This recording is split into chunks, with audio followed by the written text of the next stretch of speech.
First of all, I thank you for patiently waiting for all the speakers, and but you also got the opportunity to listen to so many diverse voice. For those who are not familiar, many have heard in the Pakistani diasporas, in the Pakistani intelligentsia, the name of Ryan Grimm, his publication, which is I consider one of the most important voices of the global South within United States.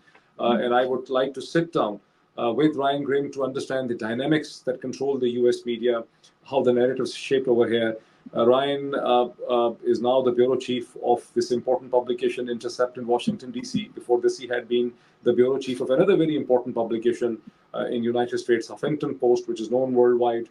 The Intercept has written extensively on Pakistan. In fact, many efforts which we have done through our social media pale into insignificance. The 3 or 4 stories that came into from the Intercept have made the U.S. establishment on defensive. They actually were compelled to answer back, and it was a huge impact inside Pakistan, across the world as well. Ryan is also an author of more than one book. I just got his latest book on the Squad, which is the left side politics of the Democratic Party. Ryan, you have heard everyone. My question is this: what is the way forward? And what is the significance of the Cyphergate, for which Imran Khan is facing sort of a death penalty? And what is the way forward between the United States and between the people of Pakistan and Imran Khan? I think your last speaker said it well. Is that the West may say a lot of things about the values that it holds, but what it understands is power.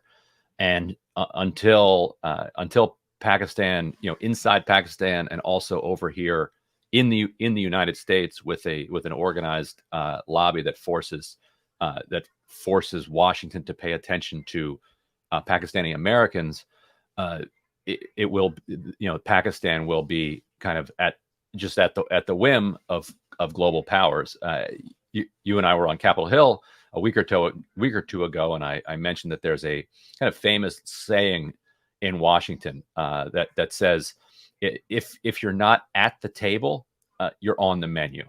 And right now, Pakistan, when it comes to global affairs and also in Washington, is on the menu. And we talked yesterday about the way that democracy represents such a kind of significant threat, both to domestic elites and also to people, also to other countries around the world that want to manipulate the internal politics of a country, and for their own interests. There was a paper that came out recently, drawing a direct connection between Pakistan's anemic economic growth over the last many decades and Pakistan's lack of democracy, because people in Pakistan have so little power.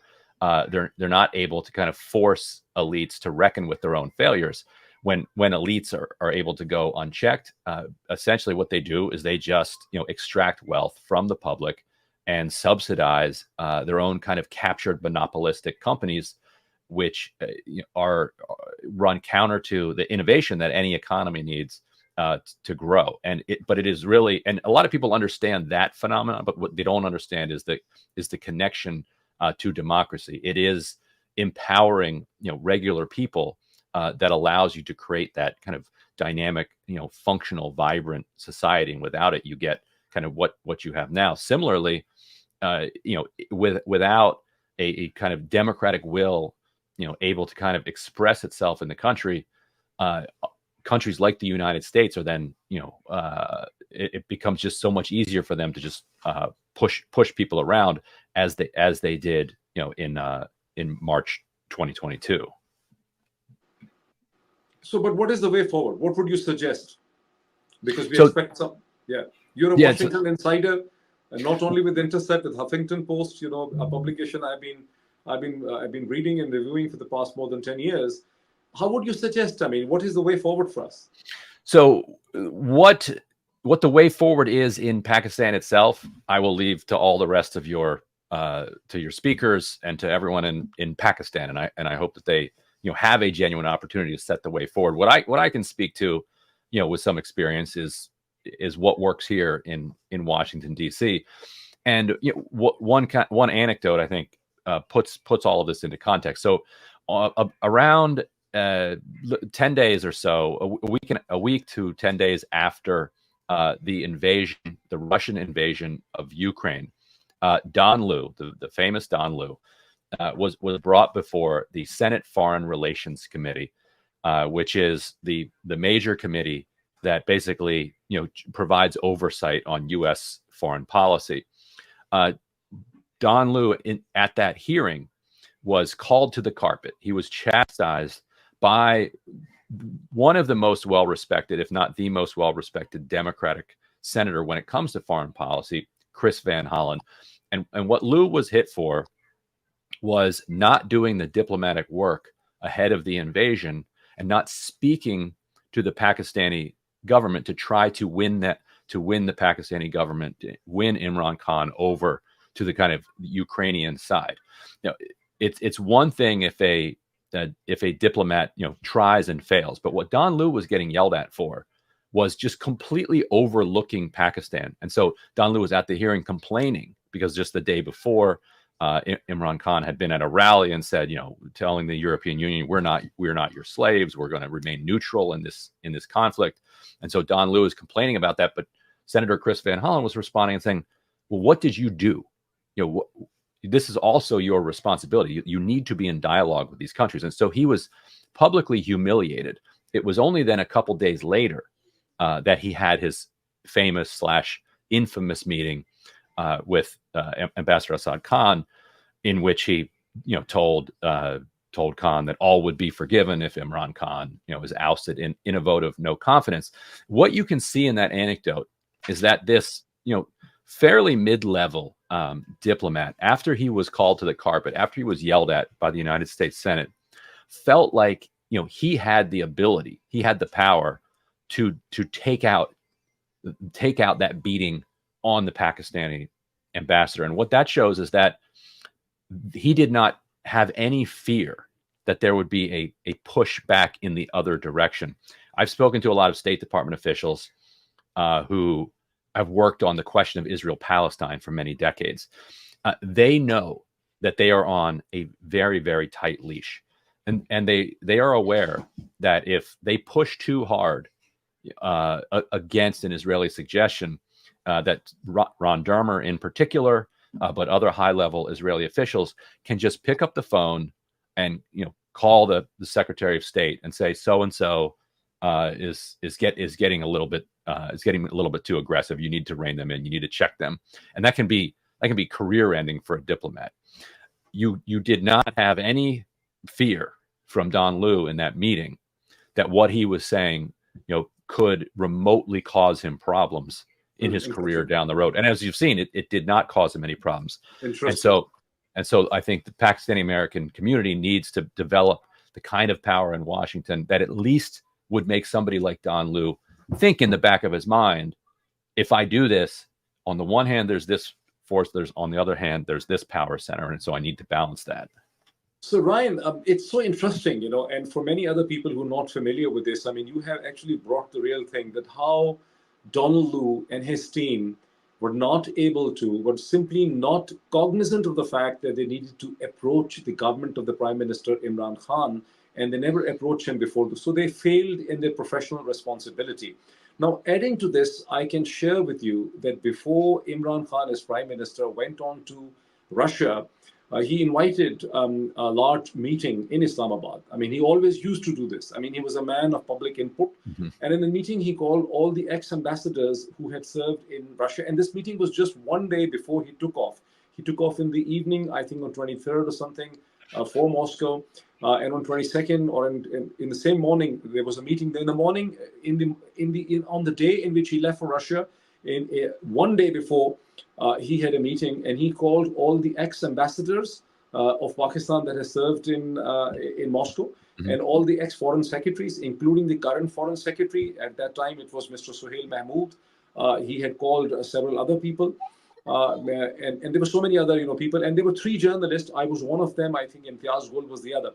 And one single question he kept on the table for everyone was this. He said, look, gentlemen, we had strained relationship with Russia. There is a Russian invitation which was pending for the past several months. It kept on delaying for several reasons.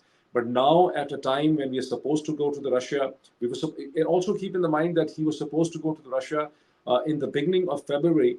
but that trip was rescheduled because of the Winter Olympics. Because the Winter Olympics in Beijing were boycotted by the Western countries led by United States. The Pakistani trip to Moscow was rescheduled because the Pakistani leadership and the Russian leadership both had to go to the Winter Olympics. Otherwise, the Pakistani visit would have taken between the 1st and the 3rd or the 5th February of 2022. But in this meeting, which is a historic meeting, and I dovetail it with what you tell, Imran Khan asked everybody to basically think on this and tell us, should I go to Moscow at this time because I fear that the war is impending? The scenario is that the war. So everyone in that room, including all ex-ambassadors, diplomats, the foreign secretary, the ex-foreign secretaries, and the journalists, none of the Pakistani people had the slightest cognizance and understanding of the European and the Western sensitivity on the issue of Ukraine. All they were basically possessed is that if we didn't go to Moscow at this time, we always had strained relationship. We have worked for the past 10, 15 years through the Druzhba commando exercises and so many contacts across, the world with the Russians and Chinese have helped with this. If we didn't go to Moscow at the time, Putin would be upset and our relationship with Russia would have a setback. So they were total disconnect. And I am just basically connecting the two dots because what you tell from the Washington perspective and what I'm telling you from Islamabad perspective is it was an utmost failure on the part of the team of the Secretary Blinken, Tony Blinken, and Donald Lu, that they never took. Had the American government approached the Prime Minister Imran Khan's team at the highest level, they were told us that, look, there are reservations. You shouldn't really go to Russia at the time. There was absolutely no possibility. So much so that Imran Khan told his audience that I have also checked with the Pakistani military chief, and the military was of the firm view, General Bajwa was of the firm view that he should go, and he said we will explain to the American side. So Imran Khan was the only one who was worried that how the Americans and the West are going to react to it. And subsequently, he also told the journalists after the visit that just before leaving, he again called the army chief, General Bajwa, and he said, look, the war looks totally imminent. Should we go and should we not go? And the army chief again and the intelligence said to him that you should go. So I think this perspective itself has never been understood over here. So what are your thoughts? I would just I request you to make some comments on it, and then we can move ahead. That's a fascinating point because I wonder, if there were reservations expressed from the United States, they would have been, through the national security team, and they would have been sent, and the military would have been aware. It raises a fascinating question of whether or not he was set up, whether or not Bajwa actually did know that this was a red line for the United States, and encouraged him to go anyway because he knew what this the effect that this would have, but also that does not excuse the State Department. That does not excuse the diplomats their obligation to just do the basic point. You can argue that Khan should do whatever he wants, but he should do it fully aware from every perspective of what the kind of geopolitical implications are. If he understands this is a red line for the United States, and he says, "Well, we're sovereign, and we've got this meeting scheduled, and we're going to go anyway," then great, more power to him. But he should have that information. He was never warned. But my last question before I let you go, Ryan. While this is important, whatever happened between Donald Lu and all this, I had a lot of access to the diplomatic community, the Western diplomatic community, also the Indian diplomatic community in Islamabad, because I was a publisher. My publication was going to all the diplomatic missions. It was a substantive publication, the magazine, the Global Village Space magazine. I had started feeling this thing as early as 2021, the beginning, when the Biden administration took hold on 20th January. After 20th January, I started sensing this thing, that something is happening, and I kept on hearing this thing, that Imran Khan is not getting the bigger picture. He doesn't understand us. He's a sort of a nuisance. He's very rigid. Imran Khan has to go. He's going to be in the dustbin of the history. He's not acceptable. I heard these statements from the Western diplomats and also from the Indian diplomats. And I also heard this thing that General Bajwa is the man who's going to deliver for peace in South Asia. He has delivered for the ceasefire. So whereas the Donald Lu's reaction, which you have just mentioned, his failure becomes important. I think the idea to get rid of the Imran Khan was being incubated for quite some time. Your thoughts on it? That's that lines up with everything that we've learned about the situation, and so no, I think all of that fits with our understanding of it, and it fits with what we were talking about earlier. That the United States' priority by that point was Ukraine and Russia up here, and then everything else way down below where you can't even see. And so when those situations arise, the U.S. is very quick to make very major decisions quickly. But I think you're right that it was headed in that direction before that, and there might be some relationship between his good relationship with Donald Trump. It's ironic that a country can be punished by one American administration for having good relations with a different administration, as if the navigating the relationship wasn't difficult enough already. So it's getting longer. I know it's getting longer, but just one last very interesting piece of information I wanted to share with you, because you mentioned Jake Sullivan's national security team. When Imran Khan and the Pakistani delegation had arrived in Moscow, and they were in a hotel next to Kremlin, in the morning at 5 a.m. in the Moscow morning, Jake Sullivan calls the Pakistani NSA, Dr. Mueed Yusuf, which I found out from the Prime Minister's team subsequently.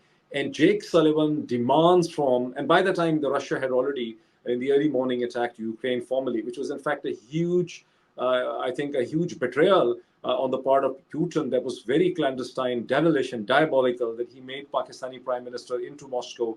And then he basically he could have delayed that attack 1 day later, 2 days later. But Jake Sullivan called Dr. Mueed Yusuf, who was sleeping then, and asked him to go back to take the Pakistani delegation. I mean, it was one hell of a command. And asked, one command from the 10 commandments, and asked the Pakistani Prime Minister to go back to Islamabad. So Mueed Yusuf, I have been told, comes up in his shorts, and he starts knocking at the door of the military secretary. He starts waking up the other people, and they all assemble in the room, in the hotel room of Prime Minister Imran Khan. And they said, Jake Sullivan and the American government wants us to go back. And Imran Khan looks at the window, and he draws the curtain, and he took the Russians were marching. They were preparing for the Guard of Honor for the Pakistani side. And he said, guys, we are now stuck. We can't go back at this point.